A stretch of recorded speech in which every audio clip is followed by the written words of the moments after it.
I want to. I'll give you one right now. R. Kelly. I didn't know if you wanted to talk about it. No, hit it. I know. No, hit it.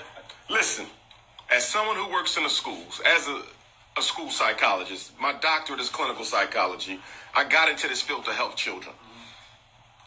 For me, there's no statute of limitations on child molestation or pedophilia. You understand? I don't care if you did it last week or 50 years ago, you should be held accountable for it. I want to say that out front. Yes. However, going back to the three new faces of racism, feminism, LGBTQism, and multiculturalism, okay, arts and entertainment or whatever channel put this on, they don't give a damn about black kids, black women, black men, black people. This was done for three reasons. Because first of all, most of the crimes he committed are old. They happened. So why wasn't this done back then?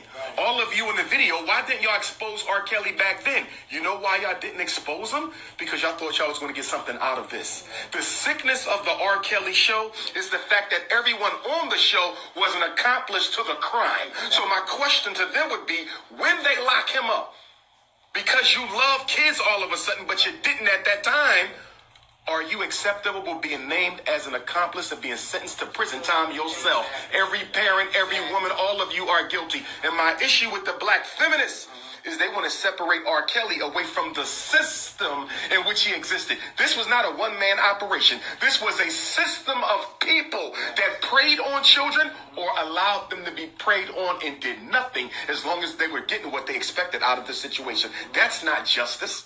The only reason why you exposing them now is because you didn't get what you wanted. If you would have became a big pop star, we wouldn't even be hearing about them kids who allegedly were molested. And the only reason why I'm saying allegedly, because everybody got a right to tell their story. And until I see both sides and see the evidence and see everything else, I can't say who's guilty, who's not. But the way this is being done, this is nothing more than a test run by white power to see if we can get the black community on our side.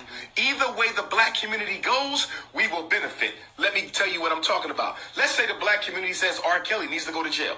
He's a pedophile and we do not accept pedophilia. The white power structure says good.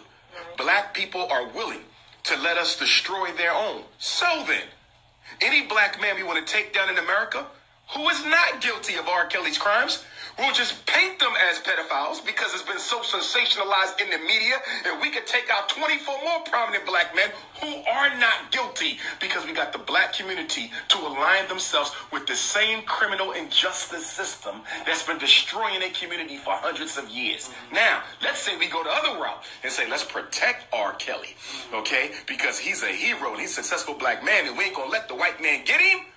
Then the white community says, great, we still got him. Because since they want to protect the pedophile, when the American Psychiatric Association normalizes pedophilia in the next 10 years, the black community can't say nothing because y'all said y'all wanted R. Kelly to be exempt. So if R. Kelly can be exempt as an alleged pedophile, so can all other pedophiles. Because there's a movement in this country by rich white males who want to normalize sex with children. So if the black community protects, allegedly, someone who committed pedophilia acts, then they automatically are supporting the movement for the normalization of pedophilia. So the question becomes, if we lose either way we go, how do we win? And you win by bringing justice to your own community, not going to white folks and asking the same people who committed more injustice against you than anybody in history to administer justice. You don't go to the rapist and say, can you try him for rape? You don't go to the thief and say, can you try him for stealing? You don't go to the abuser and say, can you try him for abusing? The white man is in no moral position to judge any black person for their crimes. We should be judging them ourselves. Man, I'm scared to ask you about the other guy. Well, they brought up charges against the other guy. What's his name? Which one? Kevin Spacey? Oh, yeah. Oh, but did you hear what Kevin Spacey said? What did he say? And mind you, Kevin Spacey didn't get an R. Kelly show. No, he didn't. He's been quiet. How about No, and he's not going to, because did you hear what he said? Kevin Spacey said on TV, if I go down, I'm taking the whole Hollywood pedophile ring with me. Wow. he won't get his show. He said it on national TV. That's that one. Oh, my God. Oh, but they don't want the whole ring to go down because when they start pulling these pedophile strings, I'm Telling you, most CEOs of the music houses, most CEOs of the studios, do you realize, I read an article that said over 75% of all child actors since 1970 were molested in Hollywood. There's documentaries on them. Pedophilia is a Hollywood institution. So Kevin Spacey came out like a gangster and said, if y'all want to play that, I'm going to pull all the strings. And guess who else going to fall out some of them strings? Some of your most recent U.S. presidents.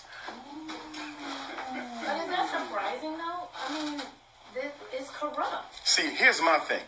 If we're going to go after this, go after it systematically and institutionally.